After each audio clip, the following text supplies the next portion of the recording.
अस्सलाम वालेकुम, welcome to career adviser. जहां वीज़े का सीन ऑन है। वीज़ा यानी कि जहां सिर्फ आप बंद आंखों से हवा नहीं देखते बल्कि खुले आंखों से हवा देखते हैं। जाके यूके चले जाएं। यूके की आप कैसी अपॉर्चुनिटीज़ अवेल कर सकते हैं, कैसा वीज़ा आपको इजी प्रोसेस आपको मिल सकता है, वो भी इजी प्रोसेस में। कौन सी इनटेक है जिसमें आप जो इजी अवेल करके आप जा सकते हैं, ये सब कुछ आज हमें बताएंगी Natasha Abbasi, student counsellor of career advisers, जो कि हमें बता सकती हैं कि स्टूडेंट कौन से इनटेक है जो इजीली अवेल कर सकते हैं। अस्सलाम वालेकुम नताशा अब्बासी, कैसी हैं आप? वालेकुम अस्सलाम, अल्हम्दुलिल्लाह मैं ठीक हूँ। आप हमें बता सकते हैं कि स्टूडेंट आजकल कौन सी इनटेक है जो इजीली अवेल कर सकते हैं? First of all thank you so much for giving me this opportunity. जी बिल्कुल, मैं क्यों नहीं आपको बताऊँगी। बेसिकली जो आजकल करंट इनटेक हमारे पास ऑन गोइंग है तो वो सितंबर इनटेक है। ऐसे तो यूके ऑफ़र करता है, यूके या डिफरेंट कंट्रीज़ की आप कह सकते हैं कि डिफरेंट इनटेक्स होती हैं, लेकिन यूके की जो मेनली इनटेक्स होती हैं वो जैन इनटेक होती है और सितंबर इनटेक होती है। मिड इनटेक्स भी होती हैं, जैसे अभी जो हमारे पास इनटेक जो ख़त्म हो गई है या स्टूडेंट्स जिस इनटेक को परस्यू कर चुके हैं वो थी मई इनटेक, और अभी जो करंट इनटेक है हमारे पास वो सितंबर है, जिसका अभी प्रोसेस चल रहा है। स्टूडेंट आ रहे हैं और डिफरेंट चीज़ें और प्रोसेसिंग डिस्कस हो रही है, लाइक ऑन गोइंग इनटेक अभी। ओके, तो आप आगे मुझे बता सकते हैं कि इस इनटेक में कौन सी अपॉर्चुनिटीज़ हैं जो स्टूडेंट अवेल कर सकते हैं इजीली? जैसे कि मैंने पहले भी मेंशन किया कि यूके की जो मेजर इनटेक्स हैं वो सितंबर और जनवरी इनटेक हैं। तो इट्स मीन कि जो मेजर इनटेक्स होती हैं उसमें आपके पास बहुत सारी अपॉर्चुनिटीज़ होती हैं। अपॉर्चुनिटीज़ की बात की जाए तो मेनली जो चीज़ें होती हैं, जैसे कि स्टूडेंट ने पीछे जो उसकी बैकग्राउंड स्टडी होती है उसमें कोई स्पेसिफिक कोर्स पढ़ा होता है। जैसे देखें, कुछ स्टूडेंट्स ने IR किया होता है, कुछ ने सोशियोलॉजी किया होता है, किसी स्टूडेंट का इंग्लिश लिटरेचर होता है, किसी ने जैसे साइंसेस के सब्जेक्ट्स होते हैं, केमिस्ट्री, बायो, उसमें पढ़ा होता है। तो मोस्टली स्टूडेंट्स का ये होता है कि हम नेक्स्ट जो इनटेक परस्यू करें उसमें हमारा रेलिवेंट कोर्स होना चाहिए हमारे पास। तो जो मिड इनटेक्स होती हैं उनमें आपके पास एक चीज़ जो लैग कर रही होती है वो यही होती है कि यूनिवर्सिटीज़ तो ओपन होती हैं लेकिन उनमें आपके पास ये अपॉर्चुनिटी नहीं होती कि आप अपना डिज़ायर कोर्स ले सकें। लेकिन अभी जो इनटेक चल रही है वो सितंबर इनटेक है, और इसमें सबसे बेस्ट चीज़ ये है कि हर एक यूनिवर्सिटी आपको एडमिशन दे रही है। बेशक आप किसी भी लोकेशन में जाना चाहें, इधर आप मैनचेस्टर मूव करना चाहते हैं या आप कहते हैं कि आप लंदन जाएं, या आप साइड के किसी एरियाज़ में, कैंटरबरी में, हडर्सफील्ड में या कहीं पे भी जाना चाहें तो आप इजीली जा सकते हैं। सेकेंडली ये है कि अगर आपने आपकी लास्ट डिग्री किसी भी सब्जेक्ट में, आप अगर अपने रेलिवेंट सब्जेक्ट में जाना चाहते हैं तो आप उसको भी परस्यू कर सकते हैं, बिकॉज़ हर यूनिवर्सिटी तकरीबन हर एक सब्जेक्ट आपको ऑफ़र कर रही है। ठीक है, तो आप हमें बता सकते हैं कि वीज़ा की प्रोसेसिंग कितनी टाइम टेकिंग होती है?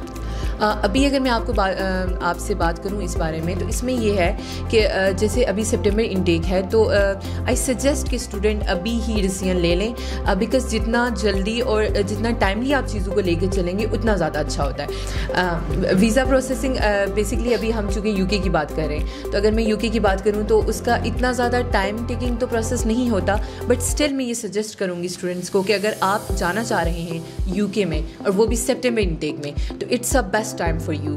अभी आप हमारे पास आएँ, आप आके हमसे डिस्कस करें अपने ऑप्शंस को और अपनी डिज़ायर लोकेशन हमें बताएं, और फिर लाइक आपके जहन में क्या चीज़ है कि आपको कौन सी जगह पे जाना चाहिए, यूनिवर्सिटी कैसी होनी चाहिए, कोर्स की सिलेक्शन कैसी होनी चाहिए। ठीक है, तो ये सारी चीज़ें आप आज ही टाइमली डिसाइड करेंगे तो आप बहुत अच्छे से और ईजी वे में आप यूके में सितंबर इनटेक को अवेल कर लेंगे।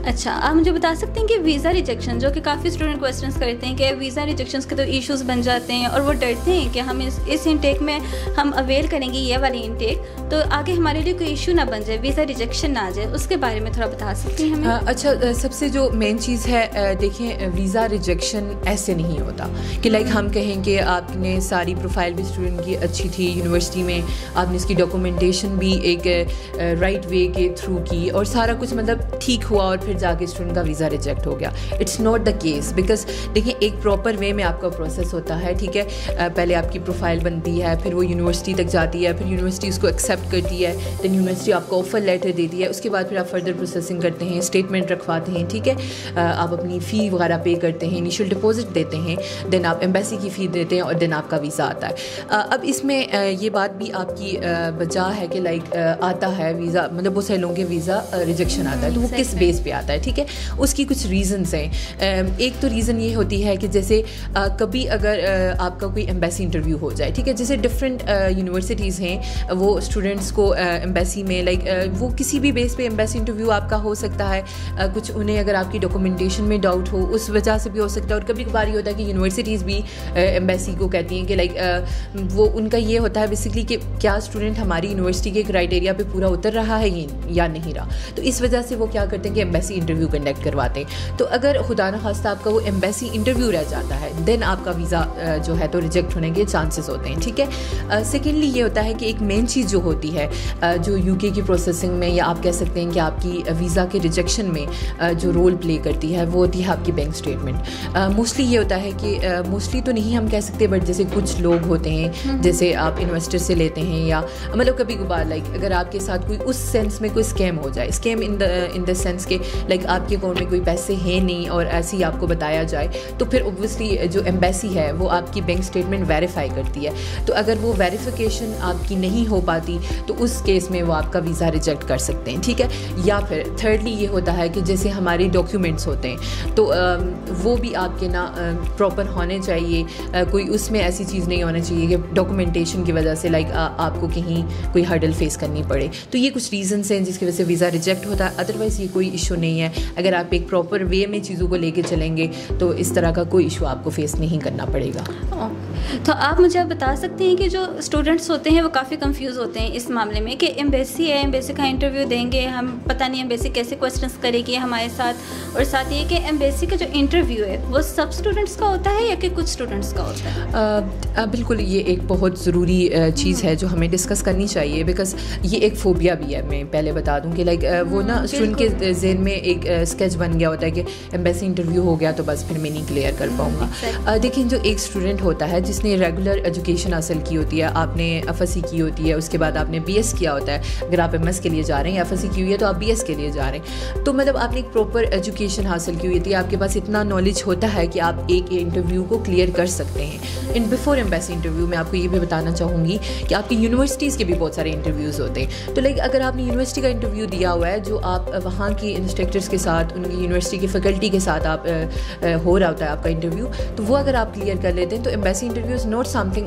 विच इज़ हम कहें कि बहुत मुश्किल है। हाँ, ये है कि मतलब हर चीज़ की ना आपको एक तैयारी करनी पड़ती है। तो अब उसके लिए ये होता है कि आप राइट लोगों को चूज़ करें, वो आपको राइट वे में गाइड कर सकें, वो आपको बता सकें कि किस तरह के क्वेश्चंस होते हैं जो एम्बेसी आपसे पूछेगी। ऑब्वियसली इस पॉडकास्ट में क्वेश्चंस बताना तो एक इट्स समथिंग डिफ़िकल्ट, लेकिन ये है कि अगर आप जैसे हम करियर एडवाइजर्स में के थ्रू आपको ये अपॉर्चुनिटीज़ देते हैं, हमने अलग से इंस्ट्रक्टर रखी हुई हैं। अगर किसी भी स्टूडेंट का इस तरह का कोई एम्बेसी इंटरव्यू वाला केस आता है, शी प्रॉपरली गाइड देम, वो उनसे मौक लेती हैं और हम उन्हें प्रॉपर प्रिपरेशन के बाद भी उनको हम भेजते हैं। अभी मैं जैसे आपको रीसेंट इंटेक गुजरी है, मैं इंटेक, तो मैं बताना चाहूँगी कि मैं जिन स्टूडेंट्स के साथ मेरी डीलिंग हो रही थी उनमें से 2 से 3 स्टूडेंट का एम्बेसी इंटरव्यू हुआ, बट अल्हम्दुलिल्लाह दे ऑल क्लियर्ड, क्योंकि हमने उन्हें सारी, पहले मैंने ख़ुद भी तैयारी कराई, देन हमारे जो इंस्ट्रक्टर्स हैं उन्होंने भी उन्हें तैयारी कराई, एंड वो इजीली अभी वो लोग यूके में हैं और अपनी उन्होंने स्टडी कंटिन्यू की हुई है। So it's not something which is much difficult, we can say. जैसे कि नताशा, आपने हमें बताया कि एम्बेसी में जो है बैंक स्टेटमेंट के बारे में जो आपने रिक्वायरमेंट्स हमारे साथ शेयर की हैं, तो काइंडली आप मुझे ये बता सकती हैं कि बैंक स्टेटमेंट किस टाइप की होनी चाहिए, यानी कि वो सिटी टू सिटी वेरी करती है या फिर कि उसकी एवरेज कितनी होनी चाहिए, उसके बारे में क्या हमें गाइड कर सकती हैं आप प्लीज़? जी बिल्कुल, क्यों नहीं। इसमें ये है कि बैंक स्टेटमेंट जहाँ तक उसका ताल्लुक है, उसमें हम ये करते हैं कि ये मैं स्टूडेंट को ख़ास करके ये सजेस्ट करूँगी कि ये स्टेटमेंट वेरी करती है।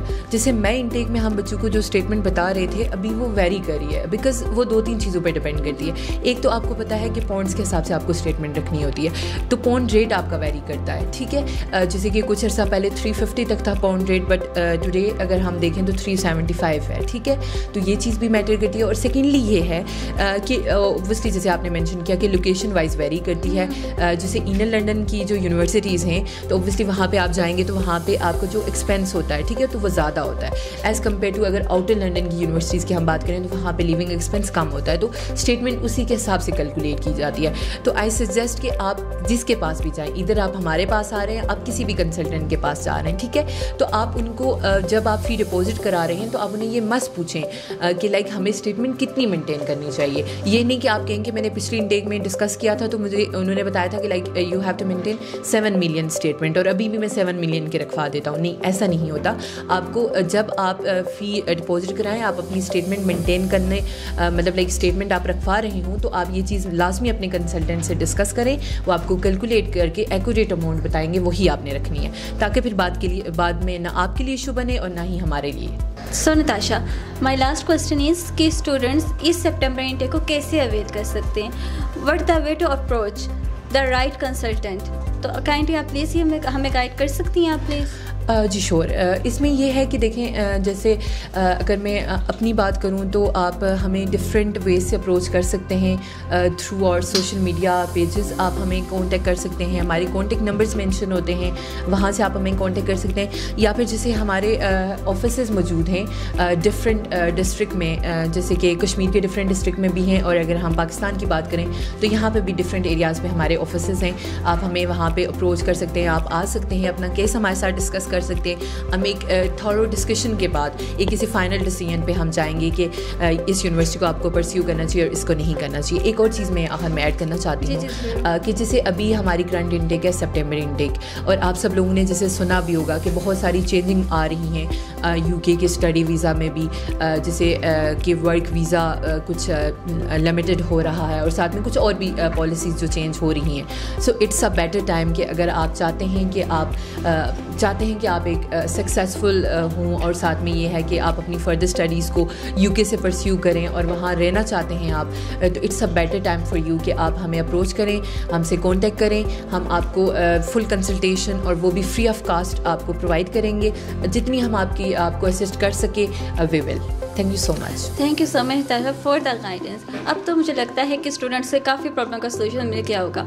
सो स्टूडेंट्स, अगर आप भी चाहते हैं कि ये इंटेक आपके हाथों से ना जाएं तो अभी कांटेक्ट करें करियर एडवाइजर पे, जहां आपकी प्रॉब्लम का सोल्यूशन आपको मिल जाएगा। So it's your golden chance, don't waste your time. Thank you.